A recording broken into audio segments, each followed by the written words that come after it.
Hello and welcome to my feature highlights of January 2026 with SAP Business Data Cloud and Datasphere. This year we really started with a bang. So you will see many great features and enhancements being delivered with our 3 releases already in the first month of the year. So let's check out my top features in January. This first batch comes in the area of task chains and scheduling, with enabling auto-retry for a task in a task chain. So this new auto-retry feature allows up to 3 automatic retries for a task in a task chain. So this feature will automatically retry failed tasks to help complete a task and improve the resilience of a task chain execution.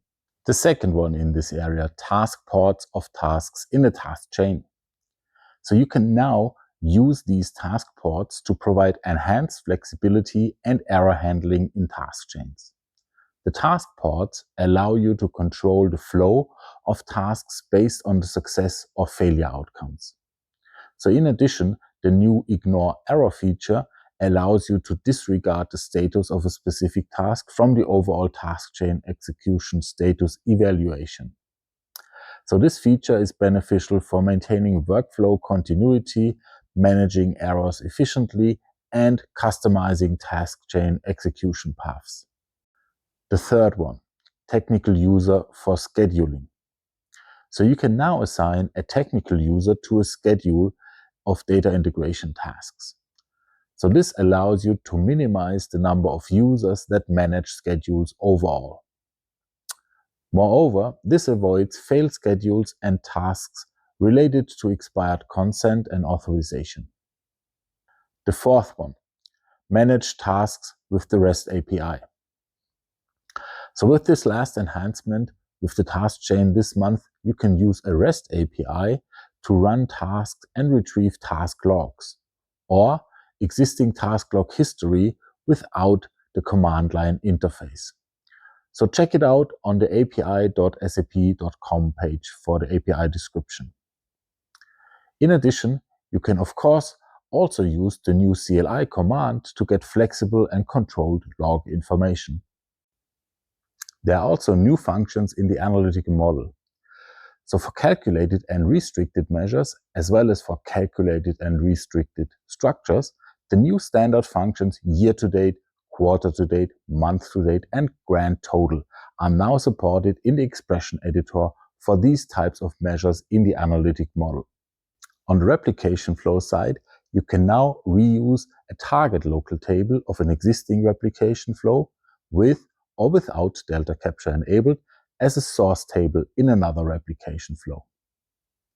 It will automatically create a relationship between the two replication flows and allows now multi-step replication scenarios. This simplifies the distribution of data from Datasphere to multiple downstream systems.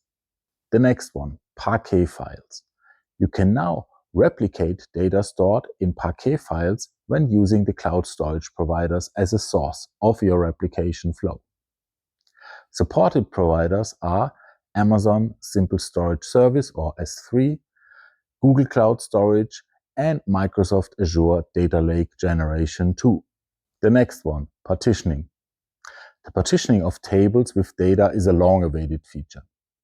So you can now create partitions on existing local tables that contain data stored in a standard HANA cloud space in order to break down data into smaller tables and better manage tables with large volumes of data. At time of deployment, you have 3 options to decide when this partitioning task happens. The first option, automatically after deployment. So once the deployment is complete, the partition creation task will start automatically. Second option, automatically at a scheduled time. So here you define a time when the partitions must be created. Once the deployment is complete, the partition creation task will start automatically at that scheduled time. The third option, manually at a later time. So once the deployment is complete, you will be able to create partitions whenever you want. Technical names of Data Builder objects. This small but helpful extension now allows you for more descriptive and detailed naming conventions. That is why we increased the maximum length for technical names of Data Builder objects and elements. So the maximum length has changed for the following objects and elements. For views, tables, and ER models, now to 100 characters. For analytic models, to now 60 characters. For hierarchies created inside a dimension view, to now 20 characters. For columns and input parameters, to 100 characters. And for views with semantic usage analytical dataset, so the deprecated one, now to 60 characters. Last but not least, we also delivered major milestones for the BW modernization scenarios. So the metadata extraction of BW 7.5 is now enabled for the catalog, plus also the data lineage from the SAC story down to the BW 7.5 objects is also available with the latest release. In addition, we extended the data product generator with various features.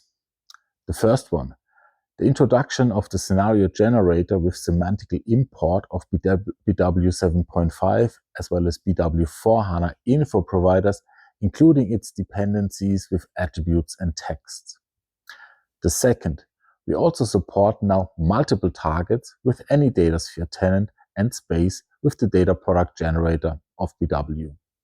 The third one, you can now transport these BW subscriptions you create. And fourth, we offer now mass handling of BW info providers, so you don't have to manage them individually. This all requires BW modeling tools 1.27 and SAP Note 369-2414. So, what a great way to start the new year with such cool features, helping you to use Business Data Cloud as well as Datasphere way more efficiently. Thanks for joining me this month for my feature highlight overview. If you liked it, give me a thumbs up down here and keep following me on LinkedIn.